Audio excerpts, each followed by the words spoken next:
Assalamualaikum warahmatullahi wabarakatuh. Alhamdulillahirrabbilalamin. Puji serta syukur saya ucapkan atas kehadirat Allah Subhanahu wa Ta'ala. Karenanya kita semua masih diberi kesehatan serta umur yang panjang sampai saat ini. Perkenalkan, nama saya Nurul Bintang Fajiandini dari kelas 11 IPS 4. Pada kesempatan kali ini saya akan menyampaikan materi tentang karya ilmiah. Kenapa? Karena karya ilmiah merupakan salah satu materi yang akan dipelajari di kelas 11. Tujuan saya membuat ini adalah untuk berbagi informasi atau ilmu tentang karya ilmiah kepada kalian semua. Langsung saja kita ke intinya. Karya ilmiah adalah hasil karya yang diperoleh dari kegiatan menulis dengan menerapkan konvensi ilmiah. Penulisan karya ilmiah menggunakan logika berpikir dan gaya bahasa yang sistematis. Karya ilmiah dapat berbentuk laporan penelitian, artikel, makalah, dan buku referensi. Tujuan karya tulis ilmiah adalah menginformasikan kepada para pembaca terkait suatu masalah beserta jawabannya. Karya tulis ilmiah juga digunakan untuk membuktikan kebenaran suatu fakta. Karya tulis ilmiah memiliki ciri-ciri sebagai berikut. 1. Menggunakan bahasa baku.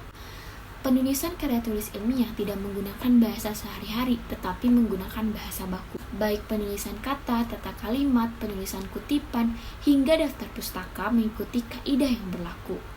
2. Tidak bermakna ganda atau ambigu. Pemahaman yang diberikan pada karya ilmiah tidak membingungkan ataupun mengandung makna ganda.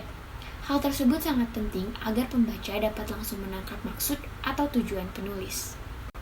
3. Tidak melibatkan perasaan. Penulisan karya ilmiah menggunakan pemaparan objektif dan tidak melibatkan aspek emosi atau perasaan penulis. Jadi, data-data pada karya ilmiah diperoleh dari hasil penelitian dan bukan asumsi atau karena emosi penulis. 4. Menggunakan istilah ilmiah.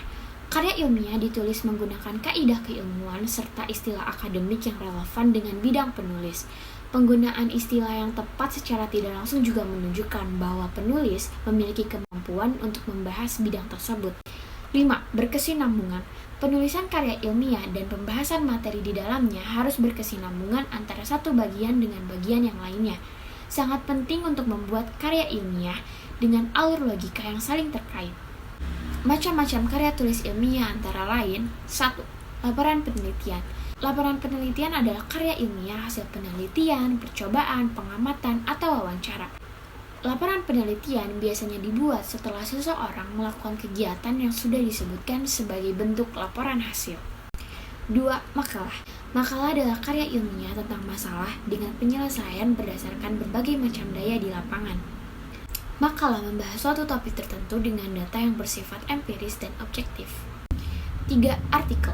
Pengkategorian artikel sebagai karya tulis ilmiah dibedakan dalam konteks jurnalistik dan konteks sudut pandang ilmiah. Pada konteks jurnalistik, artikel mengandung pendapat subjektif penulis terkait suatu masalah atau peristiwa. Namun, dalam sudut pandang ilmiah, artikel adalah karya tulis yang dibuat untuk jurnal. 4. Skripsi. Skripsi adalah karya ilmiah yang dibuat oleh mahasiswa sebagai syarat untuk memperoleh sarjana strata 1 atau S1. 5. Tesis. Tesis adalah karya ilmiah yang dibuat oleh mahasiswa sebagai syarat untuk memperoleh gelar master atau magister strata 2 atau S2. 6. Disertasi. Karya ilmiah yang dibuat oleh mahasiswa untuk mendapatkan gelar doktor strata 3 atau S3. Struktur karya ilmiah dibagi 3, yaitu 1. Pendahuluan. Bagian ini berisikan dasar-dasar penelitian ilmiah dilakukan, masalah yang diangkat, dan mekanisme penyelesaian masalah itu. 2. Isi dan pembahasan. Bagian ini bisa terdiri dari 1 atau lebih bab. Jumlah bab pada bagian ini bergantung seberapa pelik pembedahan dan pembahasan dari bahan penelitian. 3. Kesimpulan. Bagian kesimpulan berisikan kesimpulan hasil analisis pada bagian isi dan pembahasan. Kesimpulan yang disampaikan pada bagian ini berupa penjelasan yang singkat dan padat mengenai hasil analisis. Berdasarkan uraian di atas, dapat ditarik kesimpulan bahwa karya tulis ilmiah adalah laporan tertulis dan dipublikasikan yang memaparkan hasil penelitian atau pengkajian yang dilakukan oleh satu orang atau lebih. Sekian dari saya, mohon maaf apabila ada perkataan yang kurang enak dan salah. Semoga penyampaian dari saya dapat dimengerti. Terima kasih, saya Nurul Bintang Fajiandini, pamit undur diri. Wassalamualaikum warahmatullahi wabarakatuh.